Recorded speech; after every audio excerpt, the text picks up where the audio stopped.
नमस्कार। आज हम लोग चर्चा करेंगे शिक्षा के लिए संवैधानिक प्रावधान। हमारे देश का जो संविधान है वह 26 नवंबर 1949 को स्वीकार किया गया तथा 26 जनवरी 1950 को पूरे भारत में इसे लागू किया गया।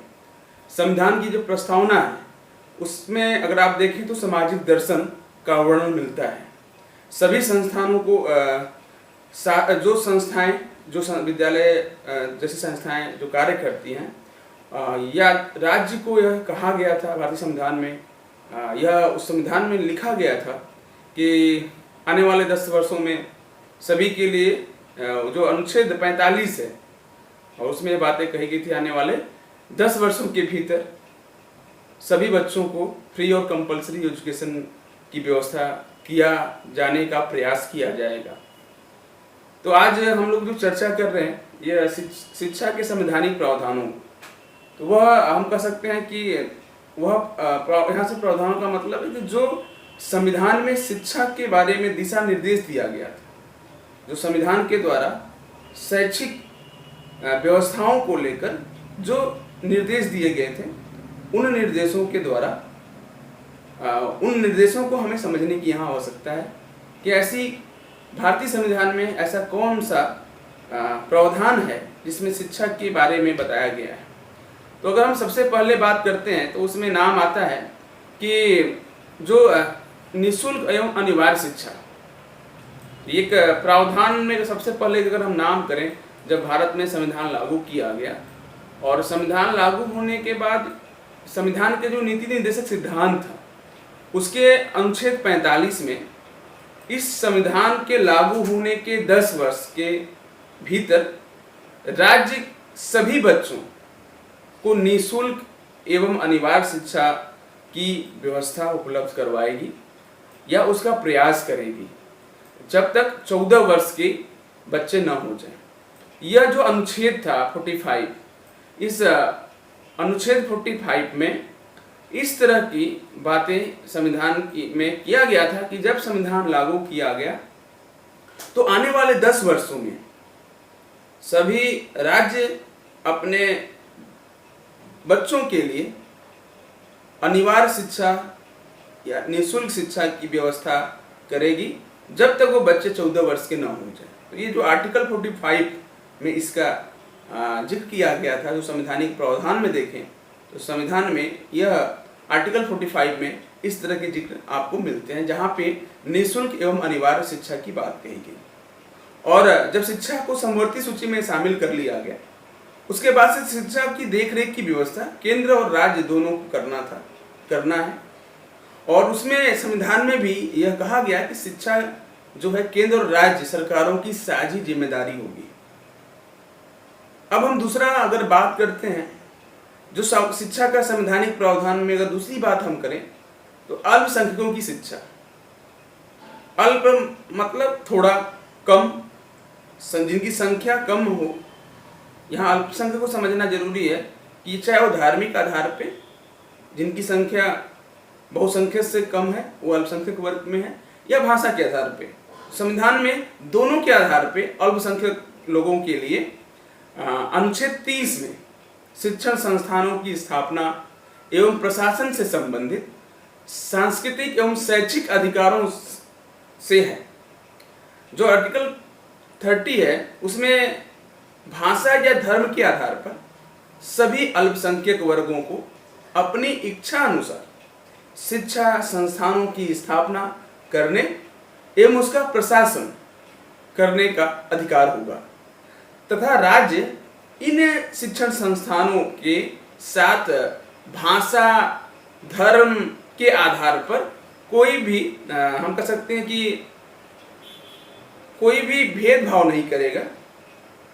उनको किसी भी तरह से कि वो भाषा के आधार पे हैं, चाहे वो हम कह सकते हैं कि धर्म के आधार पे हैं, वो अल्पसंख्यक वर्ग से आते हैं, तो सरकार जो राज्य सरकार है या केंद्र सरकार है वो किसी भी तरह से इनके धर्म के आधार पे अनुदान देने से कोई भेदभाव नहीं करेगा। तो ये आर्टिकल 29 में यह बातें कही गई हैं।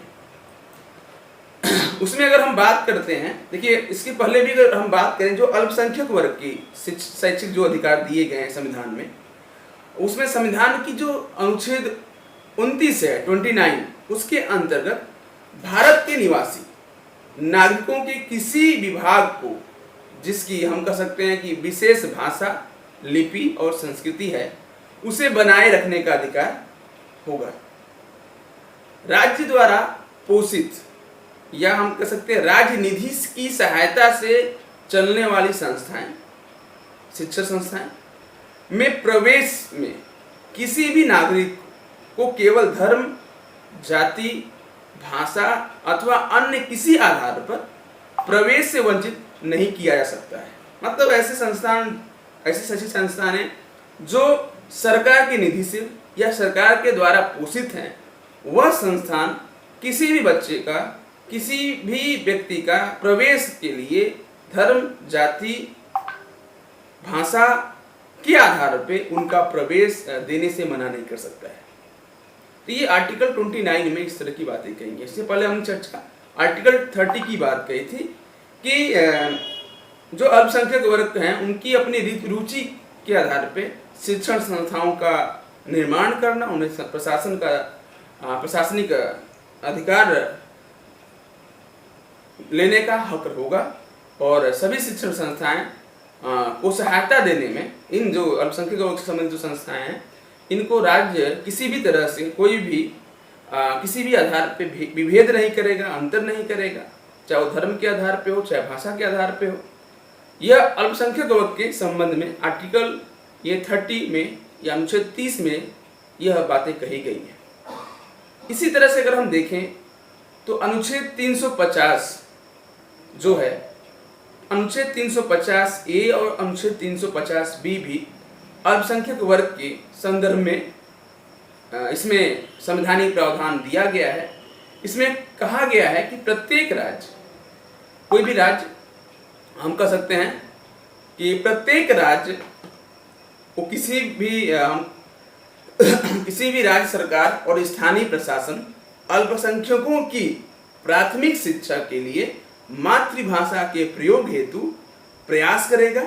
और राष्ट्रपति यदि ऐसी सुविधाएं देना उचित और आवश्यक समझते हैं तो राज्य को ऐसा निर्देश भी देंगे। यह आर्टिकल 350 ए में इसका जिक्र किया गया है। इसी के जो अनुच्छेद 350 बी है, उसके अनुसार भी भाषाई अल्पसंख्यकों के लिए राष्ट्रपति एक विशिष्ट अधिकारी की नियुक्ति कर सकते हैं जो भाषाई अल्पसंख्यकों के सभी मामलों की देखरेख करेगा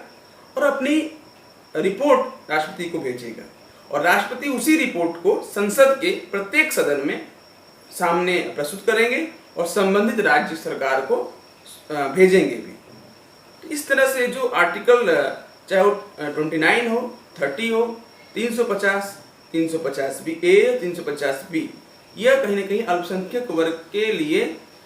शिक्षा में जो संवैधानिक प्रावधान किया गया है। कमजोर वर्ग के लिए शिक्षा, यह संवैधानिक प्रावधान की जो हम अगला चर्चा करते हैं, तो कमजोर वर्गों के लिए भी शिक्षा के संदर्भ में संविधान में प्रावधान किए गए हैं। तो अगर हम बात करते हैं तो अनुच्छेद जो 15, 17 और 46, 15, 17 एंड 46 जो कमजोर वर्गों की शैक्षिक अभिरुचियों के संरक्षण से संबंधित हैं। अनुच्छेद जो 15 है उसके अनुसार राज्य शैक्षिक एवं सामाजिक रूप से पिछड़े हुए वर्गों तथा अनुसूचित जाति जनजाति के लोगों के शैक्षिक विकास के लिए विशेष प्रावधान करेगा। संविधान के जो अनुच्छेद 46 के अनुसार यह प्रावधान किया गया कि केंद्र अनुसूचित जाति एवं जनजाति के आर्थिक एवं शैक्षिक विकास के लिए उत्तरदायी होगा तथा उन्हें सामाजिक अन्याय एवं विभिन्न प्रकार के शोषणों से सुरक्षा प्रदान करेगा और यह एक नीति निर्देशक सिद्धांत भी है। तो यहाँ पे अगर हम देखें तो जो संवैधानिक प्रावधान है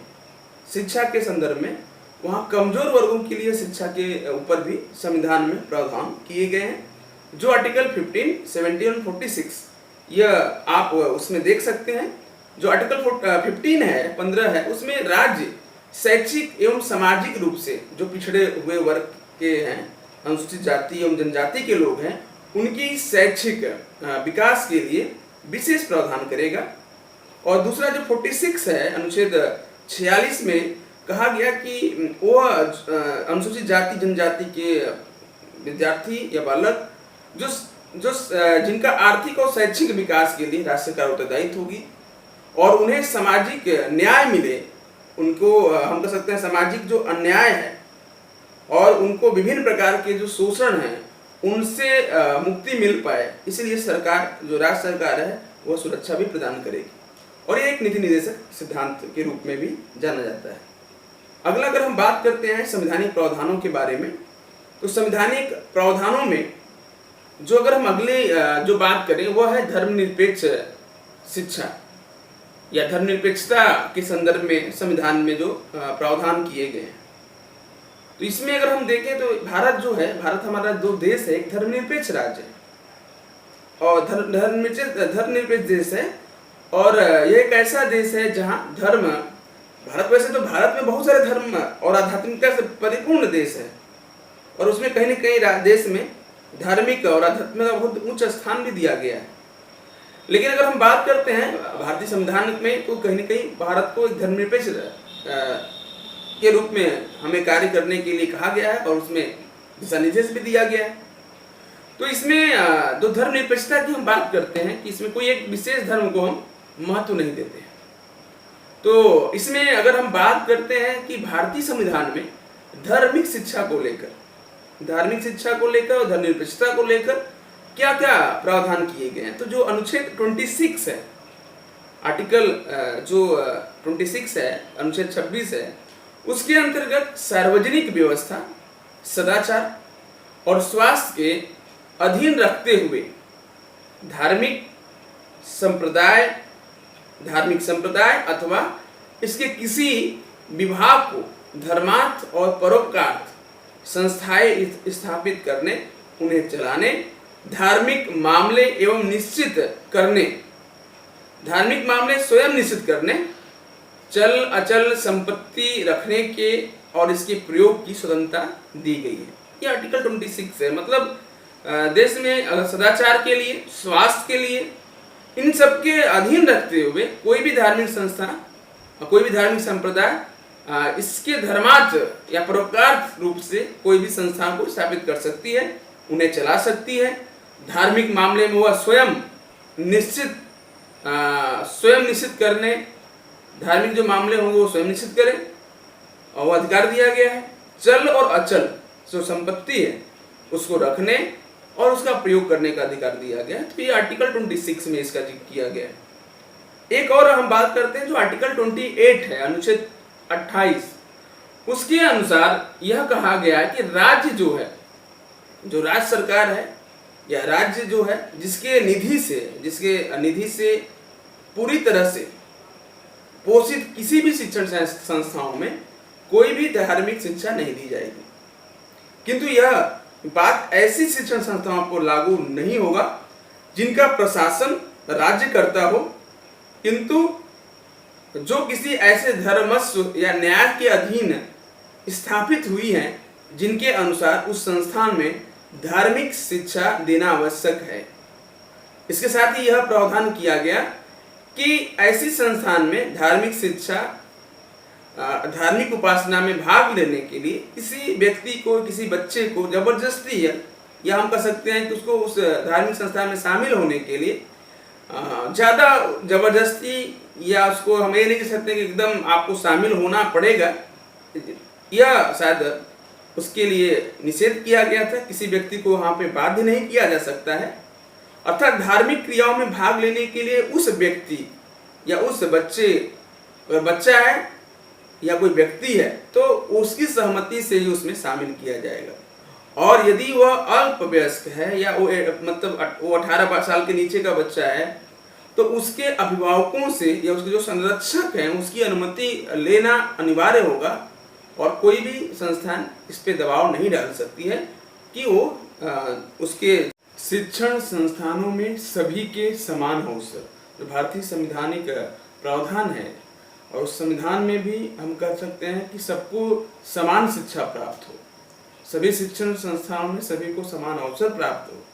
इसके संदर्भ में भी दिशा निर्देश दिए गए हैं। संविधान का जो अनुच्छेद 29(1) के अनुसार किसी भी व्यक्ति को धर्म, जाति, वर्ग, भाषा या अन्य आधार पर राज्य द्वारा अनुदान प्राप्त शिक्षण संस्थानों में दाखिला लेने से रोका नहीं जा सकता है। भारतीय संविधान का मौलिक अधिकारों में न्याय, स्वतंत्रता, भाईचारा, समानता के आदर्शों का अपनाने पर बल दिया गया है। समान अवसर जब तक अर्थहीन है, जब तक कि किसी को भी शिक्षा की सुविधाएं उपलब्ध न हो पाए, तब तक वो अर्थहीन है। अगर सबको शिक्षा मिलता रहेगा, किसी प्रकार का कोई भेदभाव नहीं किया जाएगा, तो जो संविधान में जो मौलिक अधिकार हैं, न्याय का, स्वतंत्रता का, समानता का, भाईचारे का, जो ये आदर्श हैं, इनको कहीं न कहीं इनको अपनाने पर बल दिया जाएगा। तो यहाँ पे शिक्षण संस्थानों को में सभी को समान अवसर दिया जाए। सभी बच्चे चाहे किसी भी धर्म, जाति, कहीं से भी आते हों, उनको इस आधार पे कि वो अलग धर्म के हैं, अलग जाति के हैं, अलग वर्ग के हैं, और इस आधार पे राज्य द्वारा अनुदान प्राप्त शिक्षण संस्थाएं उनके दाखिले लेने से मना नहीं कर सकती, और यह भारतीय संवैधानिक प्रावधान में वर्णित किया गया है। एक और हम बात करते हैं जो इसमें आता है कि जो मातृभाषा के शिक्षण के बारे में कि अनुच्छेद 350 में और इसके संदर्भ में 351 में भी जिक्र किया गया है। जब भारत स्वतंत्र होगा, क्योंकि भारत जो देश है इसमें भाषाई विविधताएं हैं, इस देश में अनेक भाषाएं बोली जाती हैं। स्वतंत्रता के पश्चात मातृभाषा के शिक्षण के माध्यम एवं विषय के रूप में काफी महत्व प्रदान किया गया। भारतीय संविधान में अनुच्छेद 350 में भी भाषाई रूप से 351 में भी जो उसमें जिक्र किया गया था कि जो भाषाई रूप से जो अल्पसंख्यक वर्ग के बच्चे हैं उनको प्राथमिक शिक्षा उनकी मातृभाषा में प्रदान करने के लिए प्रत्येक राज्य तथा स्थानीय प्रशासन उपयुक्त सुविधाएं उपलब्ध कराएंगे या उपलब्ध कराने के निरंतर प्रयास करेंगे। मतलब भाषा के आधार पर भी जो अल्पसंख्यक वर्ग के लोग बच्चे हैं उनकी मातृभाषा में शिक्षा देने की प्रावधान किया गया है। तो कुल मिला के जो आज का चर्चा था, ये भारतीय संविधान में कुछ ऐसे प्रावधान जो शिक्षा के संदर्भ में थे उनके जानने के ऊपर था। तो अगर ये सारी चीजें हम देखें तो एक शिक्षक के रूप में भी ये जानना जरूरी है कि हमारी संविधान किस प्रकार के प्रावधान को अपनाने के लिए दिशा निर्देश किया गया। तो जो अभी हमने चर्चा किया वो सभी शैक्षिक प्रावधान हैं जो संविधान में जो शैक्षिक प्रावधान दिए गए हैं। तो इस तरह से जो आज का परिचर्चा है, आज का जो हमारे विषय वस्तु पे जो चर्चा थी, यही समाप्त होता है। आगे हम नए बिंदु पे उपलब्ध होंगे। धन्यवाद।